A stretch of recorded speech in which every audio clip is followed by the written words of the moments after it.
Hello, YouTube. Hello, all. Welcome to my channel. It's me, D Hill. Subscribers, welcome. New subscribers, hopefully, welcome. This video is going to be my review on the mid-season premiere of This Is Us, Season 5, Episode 5, A Long Road Home. First of all, let me start off saying that the show This Is Us is one of my favorite shows, definitely scripted shows that has, been out for a minute. I've been a fan since season 1 and yeah, season 5. I mean, the writing is phenomenal, the acting is phenomenal. It's just great work all around. I would love to be on that show. Um let's get right on to the review of the episode. So even though it says The Long Road Home, I feel like a good title for this episode would have been Bruised But Not Broken, more so pertaining to Kate's story plot line on this episode.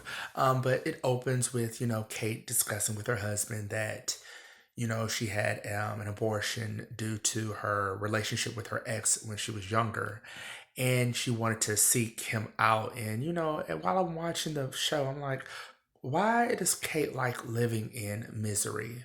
Why? What good would come out of her going to this emotionally abusive ex of hers when she was younger? I mean, it didn't make any sense to me. And I'm like, where are we going with this? And then, Seg went on to the other story subplot with Randall, who he was just contacted by his mother, who he presumed was dead during the time of his birth. She was contacted by one of her boyfriends, and he presumed that his late father, birth father, because I don't know if y'all watched the show or not, but he is the adopted brother of in the family. He presumed his mother was, deceased at the time of his birth from what his father told him, his birth father. And he went on accusing or thought that his father lied to him, not knowing that his father also believed for his mother to, presumed to be dead because they were addicts at the time, when before and a bit during his conception. So, he got beside himself. I mean, the character Randall, he definitely, he can really go out there as far as jumping to conclusions. But I mean, these characters, they've been through a lot. I mean, if y'all watch the show, you definitely will see that there's been a lot of emotional things that they definitely had to overcome, especially the character Randall. But I feel like the gist of this episode really focused more so on Kate conquering and getting her personal, emotional, and just overall self self confidence back. And after she went to go visit her ex, Mark, to I guess let him know how she felt. It made sense then. I mean, I think she wanted to let him know initially for the visit that she aborted their child, but I think divine plan, it was for her to get her power back. To, like she said, she was bruised at the time that they met. She lost her father. She had no self-confidence, and unfortunately he was a predator that saw that, and he, as he thought, she was broken, and he emotionally played her. And like she said in her monologue, well, she allowed him to pretty much get in her head and just dictate how she felt all the way from when they first met all the way up into adulthood. And it played a huge part on her confidence.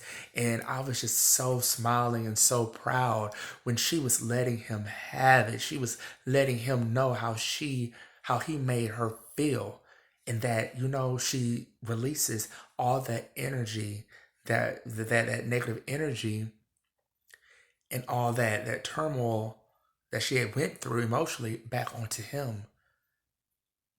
It was like she was forgiving herself, and at the same time, I guess, forgiving the situation.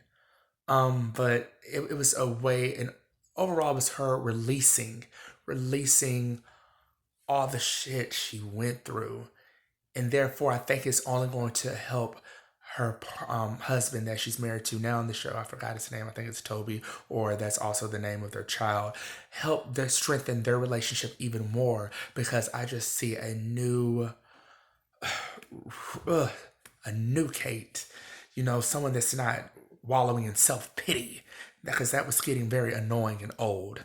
As far as the Kevin, because it's Kevin, Kate, and Randall, those are the three siblings. As far as Kevin, yeah, they touched on his story. I won't say storyline as if it's reality television, but what's going on. As far as his relationship with Kate's best friend, they got babies on the way, twins. And I mean, I don't see it really working out. I mean, it was just a fling. They hooked up, they had sex, and she got pregnant. And he talked her into, having this ideal family. But see, that's the thing. As they both said, she fell in love with the idea of having this family, even though initially she told him, hey, it is what it is. We hooked up, had sex, and now I'm pregnant. I can do this on my own. You're this movie star, and it wasn't really something planned. They didn't really know each other like that. They only knew each other as, hey, you're Kate's brother, and hey, you're Kate's best friend. And so now they're in the situation, and they're trying to make something work that really isn't going to work because it's not organic, in the sense of they're trying to make it happen, so to speak, in regards to allowing it to happen naturally. I understand they both want the best, especially for their family, but at the same time, they haven't sat down to discuss what are their ideas of what that family setting is. Because Kevin's idea of that family setting may be different from what um, hers is. But nonetheless, I think this was a good episode. I liked how the episode ended with Kevin somewhat apologizing to Randall about their blow up that they had, which was very intense. And